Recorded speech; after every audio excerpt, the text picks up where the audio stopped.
औज़ुबिल्लाहिमिनश्शैतानिर्रजीम बिस्मिल्लाहिर्रहमानिर्रहीम। Welcome dear student. Dear student, आज का जो हमारा टॉपिक है वो है how does a reactions take place, कि एक रिएक्शन किस तरह से जो है वकूअ पज़ीर होता है।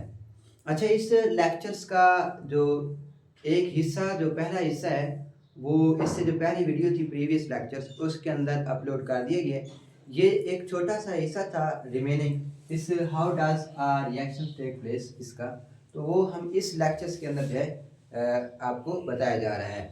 अच्छा, अगर हम इस रिएक्शंस की बात करें, जो सबका लेक्चर था बच गए, तो how does a reaction take place, इससे पहले हमने देखा था कि रिएक्शन जो था वो अपने आप को किस तरह से वकूअ पज़ीर करवा रहा था।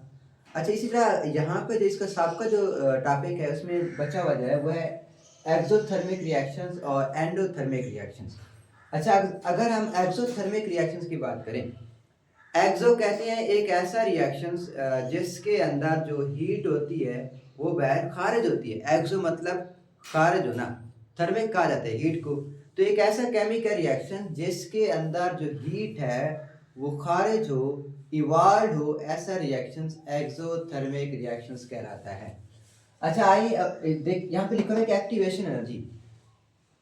एक्टिवेशन एनर्जी, एक्टिवेशन एनर्जी से मुराद वो एनर्जी है जो किसी भी केमिकल रिएक्शंस को शुरू करवाने के लिए, आगाज करवाने के लिए ज़रूरी होती है। बायो के अंदर आप लोगों ने पढ़ा होगा कि the minimum amount of energy which required to start a chemical reactions, कि एनर्जी की वो कम से कम मिकदार जो किसी भी केमिकल रिएक्शंस को शुरू करवाने के लिए ज़रूरी होती है, ऐसी एनर्जी को हम लोग क्या नाम देते हैं?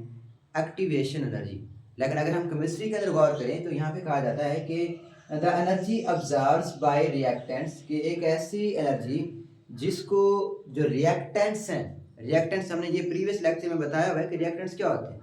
तो जो रिएक्टेंट्स हैं वो आर प्रोडक्ट्स मॉलिक्यूल्स या प्रोडक्ट्स के मॉलिक्यूल्स अब्जॉर्ब करते हैं, जज्ब कर लेते हैं। यानी कि या तो रिएक्टेंट्स के मॉलिक्यूल वो एनर्जी अब्जॉर्ब करेंगे या फिर किसके मॉलिक्यूल्स अब्जॉर्ब करेंगे? प्रोडक्ट्स के मॉलिक्यूल। तो इनमें से दोनों में से, चाहे रिएक्टेंट्स हैं या प्रोडक्ट्स के मॉलिक्यूल्स हैं, ये दोनों के दोनों एनर्जी को अब्जॉर्ब करते हैं। अब्जॉर्ब करने के बाद दोनों ही कन्वर्ट हो जाते हैं, तब्दील हो जाते हैं किसके अंदर? ट्रांजिशन स्टेट के अंदर। यानी कि ये जो प्रोडक्ट्स के मॉलिक्यूल्स हैं, इन्होंने एनर्जी को ऑब्जर्व किया, जज्ब किया। जज्ब करने के बाद जब जज्ब करेंगे तो साफ ज़ाहिर है इनकी एनर्जी जो है वो बढ़ जाएगी। तो जैसे इनकी एनर्जी बढ़ेगी तो ये जो रिएक्शन है वो ऊपर की तरफ जो है चलना शुरू हो जाएगा, आगे की तरफ। देखें तो ये देखें यहाँ पर जो है ये वाला स्टेट है, इस स्टेट को हम लोग नाम देते हैं ट्रांजिशन स्टेट। तो केमिकल रिएक्शंस के अंदर, किसी भी केमिकल रिएक्शंस को मुकम्मल होने के लिए उसके अंदर ट्रांजिशन स्टेट का होना लाजमी है। तो वो कोई भी रिएक्शन मुकम्मल ही नहीं हो सकता जब तक कि उसके अंदर कोई ट्रांजिशन स्टेट उसमें मौजूद ना हो। तो अगर हम यहाँ पे बात करें तो ये एक ऐसा केमिकल रिएक्शन है जिसके अंदर जो रिएक्टेंट्स के मॉलिक्यूल्स हैं, सबसे पहले वो एनर्जी को जज्ब करेंगे, अब्जॉर्ब करेंगे। अब्जॉर्ब करने के बाद, यानी कि जज्ब करने के बाद, उनकी जो एनर्जी है उनमें उसमें इजाफा हो जाएगा।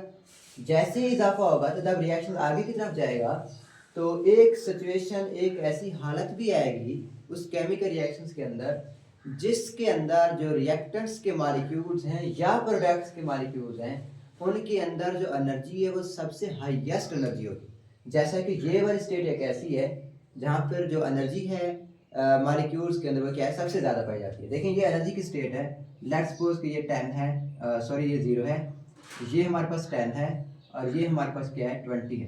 तो ये जो स्टेट है ट्रांजिशन, ये 20 के लगभग जो है ट्रांजिशन स्टेट बन रही है एनर्जी। तो इस तरह की जो एनर्जी होती है इसे हम कहते हैं एक्टिवेशन एनर्जी।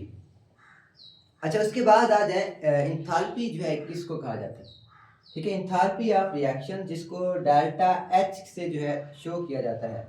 कहते हैं difference between energy of the reactants, कि ये जो रिएक्टेंट्स हैं इसके दरमियान जो डिफरेंस पाया जाता है, ये वाला हमें डेल्टा एच से लिखा हुआ भी है। तो ये जो डिफरेंस है रिएक्टेंट्स और प्रोडक्ट्स, रिएक्टेंट्स के मॉलिक्यूल्स और ये जो प्रोडक्ट्स के मॉलिक्यूल्स हैं, इन दोनों के दरमियान ये वाला जो डिफरेंस पाया जा रहा है एनर्जी का, ठीक है, क्योंकि ये एनर्जी के दरमियान में फ़र्क है ना, ये तकरीबन लगभग जो है ये जो है हमारे पास 4, ठीक है, 4 तक है और ये 10 है। तो ये तकरीबन 6 ऐसे पॉइंट हैं जो कि एनर्जी के, जो कि फ़र्क पाया जा रहा है रिएक्टेंट्स के अंदर और प्रोडक्ट्स के अंदर। तो ये जो डिफरेंस है एनर्जी का ये वाला, इस डिफरेंस को हम लोग कहते हैं इंथैल्पी ऑफ रिएक्शंस, और इसको डेल्टा एच से हम लोग शो करते हैं। The difference between energy of the reactants and products come out in the form of heat, के रिएक्टेंट्स और प्रोडक्ट्स के दरमियान जो एनर्जी का फ़र्क है जो कि किस शक्ल में होगा, in the form of heat की शक्ल में होगा, is called the enthalpy of reactions. उससे हम एंथैल्पी ऑफ रिएक्शंस का नाम लेते हैं। यहाँ तक समझ आ गई?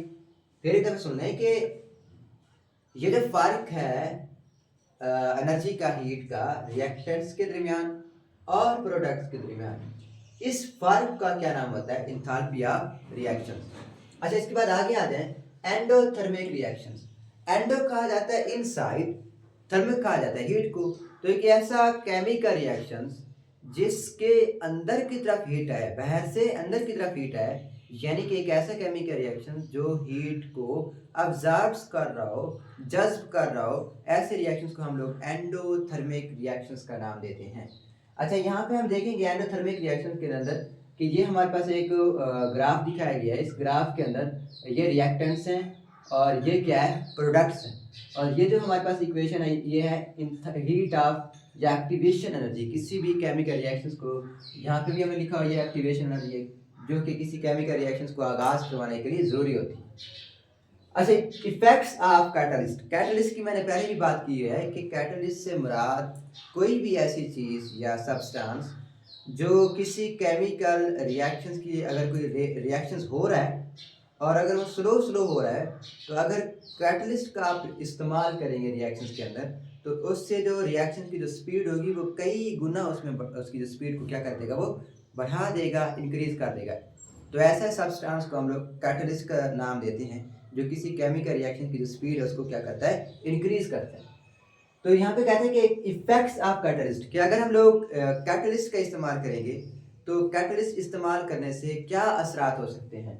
कैटलिस्ट सबसे पहले डिफाइन करता है, कहता है कि कैटलिस्ट इज अ सब्सटेंस, कि कैटलिस्ट एक ऐसा सब्सटेंस है, मादा है, that increase the rate of reactions, जो क्या करता है, जो रेट ऑफ रिएक्शन है, उसकी जो स्पीड है, रफ्तार है, उसको बढ़ा देता है, इंक्रीज कर देता है, without doing any chemical change. इससे ये नहीं होगा, सिर्फ इसका कैटलिस्ट का काम क्या है, सिर्फ और सिर्फ जो रिएक्शंस है उसकी स्पीड को बढ़ाना होता है। इसके अलावा किसी भी तरह की जो दूसरी केमिकल जो चेंजेस हैं उसके अंदर इसका कोई किरदार नहीं होता।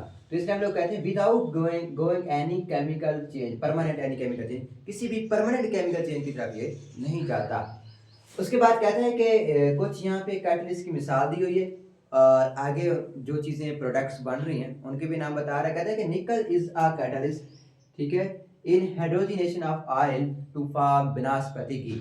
ये जो बनास्पति घी हम घरों में इस्तेमाल करते हैं, तो ये जो निकल होता है ये क्या करता है कि जो ऑयल होता है, ऑयल के अंदर, तेल के अंदर जो है निकल एज अ कैटलिस्ट के तौर पर काम करता है, और ये हाइड्रोजनेशन प्रोसेस के ज़रिए ऑयल को कन्वर्ट कर देता है बनास्पति घी के अंदर।